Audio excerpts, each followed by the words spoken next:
Hello students, how are you? This is your economics lecture with me. On our last video we started our fifth chapter, theory of demand, and we will discuss about demand and quantitative demand. Okay? And now in this lecture we will discuss about the determinations of demand and factor of demand. ठीक है, चलिए देखते हैं डिटर्मिनेशंस of demand या फिर अगर कहें factor of demand. ठीक है, कि डिमांड के कौन से फैक्टर्स होते हैं उनको हम रीड आउट करेंगे आज इस वीडियो के. चलिए देखते हैं. First factor demand, x goods की डिमांड, जो एक्स गुड्स के हैं फैक्टर ऑफ डिमांड. ठीक है, एफ से हम डिनोट करते हैं यहाँ पे. तो सबसे पहला फैक्टर है, सबसे जो फर्स्ट है, the price of goods X. ठीक है, अगर हम यहाँ पर बात करते हैं कि डी एक्स मतलब डिमांड ऑफ गुड्स एक्स की डिमांड के अंदर कौन से फैक्टर होंगे, तो फैक्टर है, फर्स्ट फैक्टर है हमारे पास प्राइस. पी एक्स मीन्स क्या आता है यहाँ पर, प्राइस ऑफ गुड्स. जो गुड्स हम परचेज करना चाहते हैं उसके प्राइस भी हमारी डिमांड को इफेक्ट करते हैं. कैसे करेंगे उस गुड्स के प्राइस हमारी डिमांड को इफेक्ट? सोचने वाली बात है बच्चों, जिस गुड्स के प्राइजेस ज़्यादा होते हैं तो क्या उसकी डिमांड ज़्यादा होती है? नहीं होती. और जिस गुड्स के प्राइजेस कम होते हैं उसकी डिमांड ज़्यादा. ठीक है, ये देखिए, अगर एक्स गुड्स के प्राइजेस अगर इंक्रीज हो जाते हैं, ठीक है, तो जो डिमांड है वो क्या हो जाएगी student, decrease.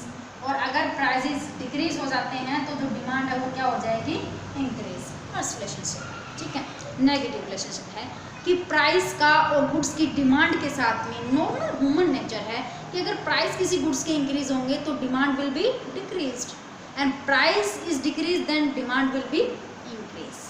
Human nature, negative relationship demand and prices के साथ. क्लियर हो गया? First factor price of goods X. ठीक है, प्राइस का उसकी डिमांड के ऊपर क्या इफेक्ट पड़ेगा. जो नेक्स्ट फैक्टर है वो है money. M means money means income. Income means consumer की इनकम के बारे में हम बात करते हैं यहाँ पे. कंज्यूमर की अगर इनकम ज़्यादा है तो क्या वो गुड्स की ज़्यादा डिमांड करेगा? सोचो, अगर इनकम बहुत ज़्यादा है तो क्या गुड्स की ज़्यादा डिमांड करेगा? ऑब्वियसली करेगा बच्चों. ठीक है, जिसके पास पैसे बहुत ज़्यादा हैं, इनकम बहुत ज़्यादा है, तो वो अननेसेसरी गुड्स को भी परचेज कर लेगा. डिमांड बहुत ज़्यादा होगी. और जिस बंदे के पास पैसे ही कम हैं तो क्या वो अननेसेसरी गुड्स को खरीदेगा? बल्कि नेसेसरी गुड्स भी वो शायद परचेज नहीं कर पाएगा, इसलिए उसकी डिमांड क्या होगी, कम होगी किसी गुड्स को खरीदने के लिए. ठीक है, तो जो इनकम इफेक्ट है वो बहुत ज़्यादा इफेक्टेड है इसके अंदर, कि जिस पर्सन के पास पैसा है किसी भी गुड्स की डिमांड खरीदेगा और उसकी डिमांड को क्या करेगा, इंक्रीज कर सकता है. उसके पास पैसा है, वो प्राइस पे कर सकता है, उसके अंदर वो पाँचों के पाँचों पॉइंट हैं. ठीक है, एबिलिटी है, बिलिंगलेस है.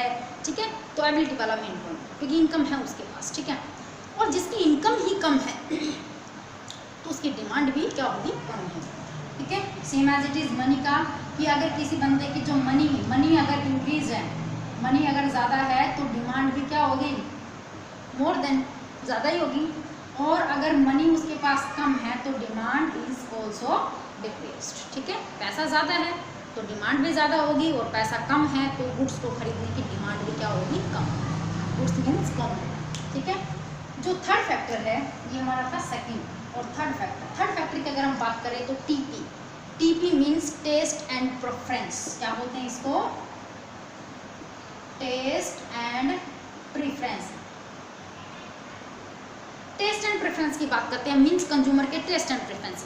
कंज्यूमर किन गुड्स को लाइक करता है और किन गुड्स को लाइक नहीं करता है. दैट मीन्स उनको ऐसी कौन सी गुड्स हैं जो पसंद करता है, कौन सी गुड्स हैं जिनको पसंद नहीं करता है. नॉर्मल सी बात है, आपकी कोई गुड्स फेवरेट है या खाने का फूड आइटम फेवरेट है तो क्या आप उसकी डिमांड करोगे ना, करोगे. आपको वो फेवरेट है, उसका टेस्ट आपको पसंद है. ठीक है, या फिर ऐसा कोई कलर है जो आपको पसंद है. ठीक है, तो आप मोस्टली उसी कलर की डिमांड करोगे, तो मोस्टली उसी फूड आइटम की डिमांड करोगे. तो डिमांड क्या होती है, टेस्ट एंड प्रेफरेंस के बेस के ऊपर. जो कंज्यूमर का जो टेस्ट एंड प्रेफरेंस होता है उसके बेस के ऊपर वो जिस गुड्स को ज़्यादा पसंद करता है तो उसकी डिमांड ज़्यादा होगी, और जो जिस गुड्स को कम पसंद करता है तो उसको कम खरीदेगा. दैट मीन्स डिमांड क्या होगी, कम. आ गया टेस्ट एंड प्रेफरेंस समझ में, कोई दिक्कत नहीं. आप जिस चीज़ को ज़्यादा पसंद करते हो ज़्यादा डिमांड करोगे उसकी, है ना, और आप जिस चीज़ को कम पसंद करते हो तो उसकी कम डिमांड करोगे. सपोज कीजिएगा ब्लैक कलर में भी शायद किसी को पसंद ना हो तो ब्लैक कलर की डिमांड नहीं करेगा, और रेड कलर में भी अगर किसी को पसंद है तो रेड कलर की ज़्यादा डिमांड करेगा। टेस्ट एंड प्रेफरेंस के अकॉर्डिंग गुड्स की डिमांड। ठीक है, जो नेक्स्ट है हमारे पास PL मीन्स पॉपुलेशन।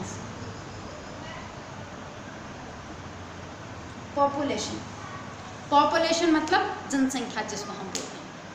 ठीक है, अगर जनसंख्या मतलब पॉपुलेशन अगर ज़्यादा है तो गुड्स की डिमांड नॉर्मली ज़्यादा होगी, डिमांड करने वाले उस गुड्स को कंज्यूम करने वाले ज़्यादा होंगे, और अगर पॉपुलेशन ही कम है तो उस गुड्स को डिमांड करने वाले क्या होंगे, कम होंगे। ये पॉपुलेशन के ऊपर इफेक्ट दिखाया गया है डिमांड का। ठीक है, सपोज कीजिएगा कि अगर एक जैसे मार्केट में जाते हैं तो जैसे गर्मियों की अगर हम बात करें तो आइसक्रीम की डिमांड करने वाले बहुत हो जाते हैं, बहुत सारी पॉपुलेशन है जो आइसक्रीम की डिमांड करती है। ठीक है, और अगर पॉपुलेशन ही कम है, लोग ही नहीं है, तो डिमांड कहाँ से? आ रहा पॉइंट समझ में? भाई उसकी डिमांड करने के लिए पॉपुलेशन ही नहीं है तो डिमांड बढ़ेगी कैसे? अगर उस चीज़ की डिमांड करने के लिए पॉपुलेशन ज़्यादा है तो डिमांड भी ऑटोमेटिकली बढ़ेगी ही बढ़ेगी। ठीक है, population based. Next one is the T means time, जिसको हम बोलते हैं favourable time and unfavourable time, favourable और अनफेवरेबल टाइम। ठीक है, नाम से समझ में आ गया।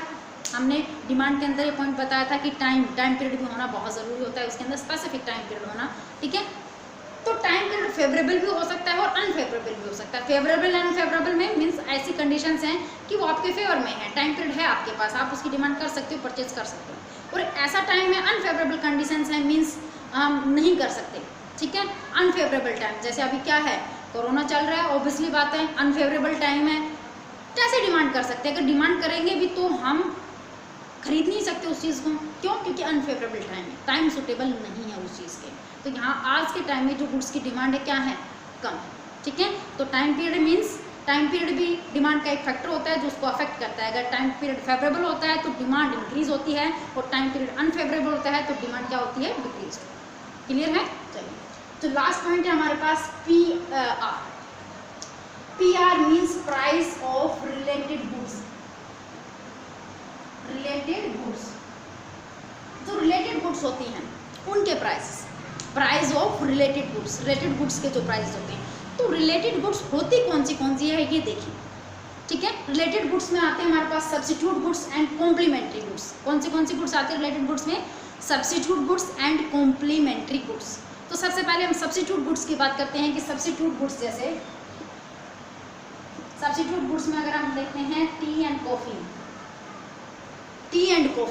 सब्स्टिट्यूट गुड्स हैं एक दूसरे के, दोनों सब्स्टिट्यूट्स हैं या नहीं है? बिल्कुल हैं। अगर चाय अवेलेबल नहीं है तो हम कॉफ़ी से काम चला लेंगे, कॉफ़ी अवेलेबल नहीं है तो हम चाय से काम चला लेंगे। दोनों एक दूसरे की क्या है, सब्स्टिट्यूट गुड्स।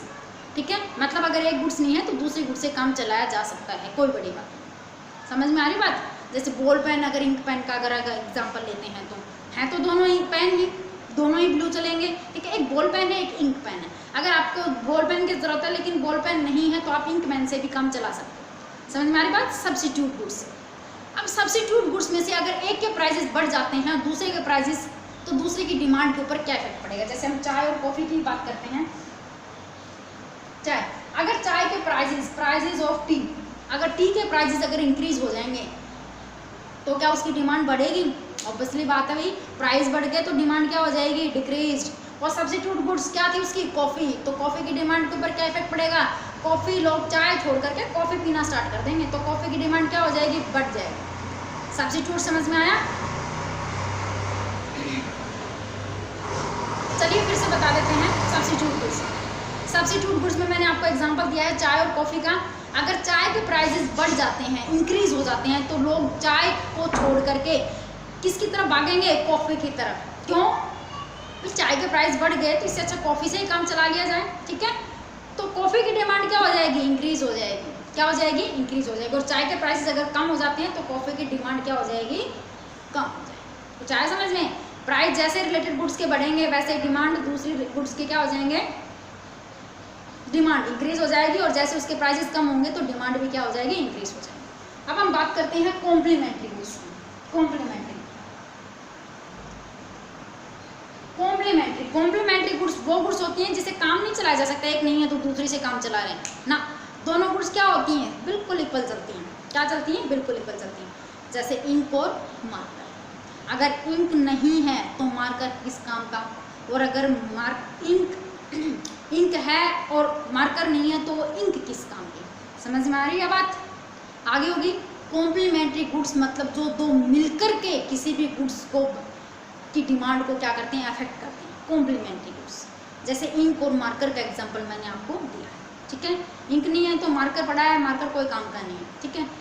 उसके बावजूद, और अगर इंक है मार्कर नहीं है तो फिर इंक का क्या करें, ठीक है, कॉम्प्लीमेंट्री गुड्स।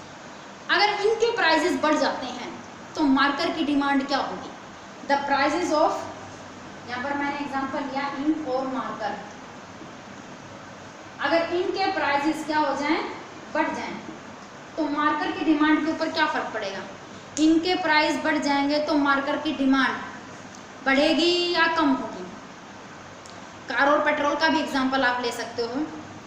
कार की अगर पेट्रोल के प्राइसेस बढ़ जाएं तो कार की डिमांड क्या हो जाएगी, कम हो जाएगी, नहीं हो जाएगी। अगर इनके प्राइसेस बढ़ जाते हैं तो मार्कर की डिमांड क्या हो जाएगी, कम हो जाएगी। और अगर इनके प्राइसेस कम हो जाते हैं तो मार्कर की डिमांड क्या होगी, बढ़ने लगेगी। That is the related goods affect on our commodity demand, ठीक है। हमारी डिमांड के जो फैक्टर अफेक्टिंग थे वो सारे मैंने आपको बता दिए। तो आज के इस लेक्चर में हमने क्या पढ़ा, फैक्टर्स ऑफ डिमांड, ठीक है, डिटर्मिनेशंस ऑफ डिमांड। डिमांड के जो फैक्टर थे, प्राइजेस था, मनी था, और टेस्ट एंड प्रेफरेंस था, पॉपुलेशन था, टाइम पीरियड था, और सब्सिट्यूट रिलेटेड गुड्स थे इसके अंदर, ठीक है। तो आज की वीडियो में स्टूडेंट्स इतना ही, कल मिलते हैं अनदर वीडियो के साथ में law of demand. Thank you.